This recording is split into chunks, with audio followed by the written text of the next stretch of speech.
এই প্রকৃতি নিয়ে কথা হচ্ছিল। আকাশ আমায় শিক্ষা দিল উদার হইতে ভাই, অর্থাৎ কর্মী হওয়ার মন্ত্র আমি বায়ুর কাছে পাই রে। তাহলে এই প্রকৃতি তো আমাদের বড় শিক্ষক।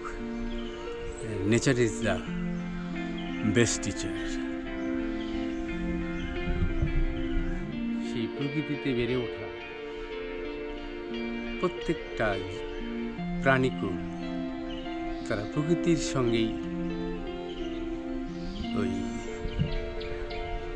সঙ্গেই যুদ্ধ করে, প্রকৃতির সঙ্গে সংযোজন করে তারা বেঁচে থাকে সমাজে। আমাদের প্রকৃতিতে তারা বেঁচে থাকে। তো আমরা জানি যে এগুলো সব প্রকৃতিরই নিয়ম। প্রকৃতি এগুলো সব পড়ায়। প্রকৃতির নিয়মে এইসব হচ্ছে।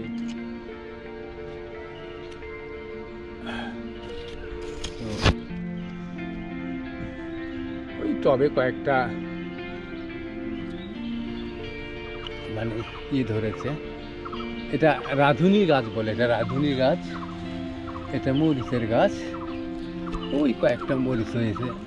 এই যে কয়েকটা মরিচ হয়েছে। আমের মুকুল দেখা যাচ্ছে। এই যে আমের মুকুলটা।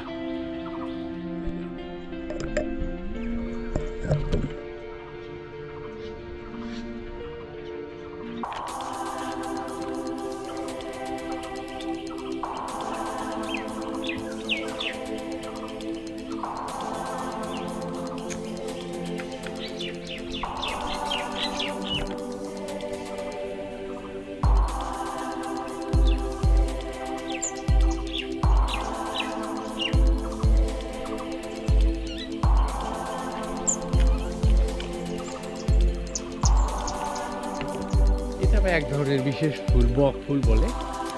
এটা বক ফুল বলে। এই বক ফুলের এটা ওই বড়া খায় অনেক সময়। এই বক ফুলের বড়া খায়, মানে এটা বড়া খায় আর কি। বড়া মানে এটার সঙ্গে বেসন মিশিয়ে, বেসন একটু আটা মিশিয়ে এটা ভাজি করে বা বড়া করে খায়। এটা সাদা প্রজাতির আছে, লাল প্রজাতির আছে। এটা লাল প্রজাতির।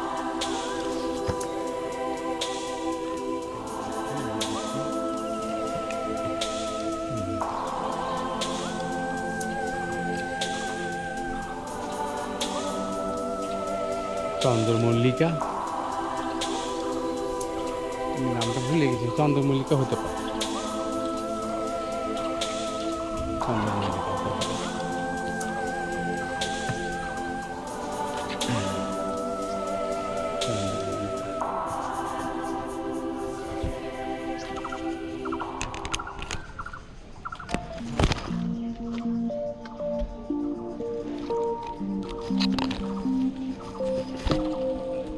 এখন শিমুল ফুলের যে কলাটা, ফুলটা পড়ে গেছে, কিন্তু শিমুল ফুলের যে ফল এটা ঠিক কলা আকৃতির।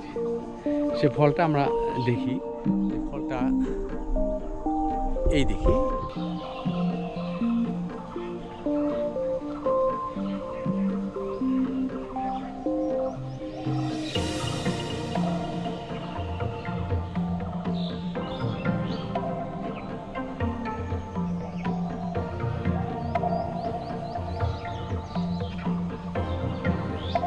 এই সময় এই বাঁশ ঝাড়গুলো শুকিয়ে যায়। বাঁশ ঝাড় দেখা যায় যে বাঁশের পাতা শুকিয়ে যায়। এটা একটা প্রকৃতির আলাদা একটা বৈশিষ্ট্য। বাঁশের পাতা ঝরে যায়। তা আমরা বাঁশ ঝাড় দেখি একটু। এই যে বাঁশ ঝাড়গুলো, পাতাগুলো ঝরে যাচ্ছে।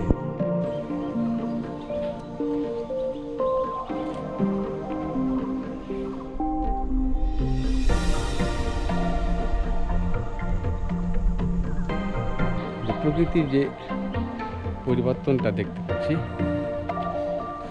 এর সঙ্গে সঙ্গে এসব চিন্তাগুলো দেখা যায় যে কৃষি পণ্যের দাম অনেক কম। তো যাই কৃষকটা যে তার উৎপাদন থেকে তার যে ফসলটা বিক্রি করলো, আর মাঝখান থেকে অনেকগুলো লোক কোম্পানি চিপস পর্যন্ত বানাইলো আলু। তাহলে সেই কত দূর পর্যন্ত তারা মানে এই যে চেইনটা, মানে খাদ্য শৃঙ্খলটা একজন উৎপাদন করে এটা ছেড়ে দিল, ছেড়ে দেওয়ার পরে সেটা ফাইনাল প্রোডাক্ট পর্যন্ত অর্থাৎ শেষ উৎপাদন পর্যন্ত যেতে যেতে কত হাত বদল হলো। এই হাত বদলের ফলে কত টাকা উৎপাদন হলো, এখানে মানি বিগেটস মানি, টাকা টাকা সৃষ্টি করে। এখানে অনেক বাহারি পণ্য তৈরি হলো, তারপরে অনেকেই ব্যবসা করলো মাঝখানে। কৃষক খালি মাঠে ফসল ফলায় না, কৃষক একটা বড় সাধক, এবং কৃষকও একটা বড় মাঠ, সকলের রুজি রোজগারের জন্য, সকলের বেঁচে থাকার জন্য। এরপরে আমরা অন্য জায়গায় যাব, মাঠে যাব, কৃষকের মাঠে সরাসরি।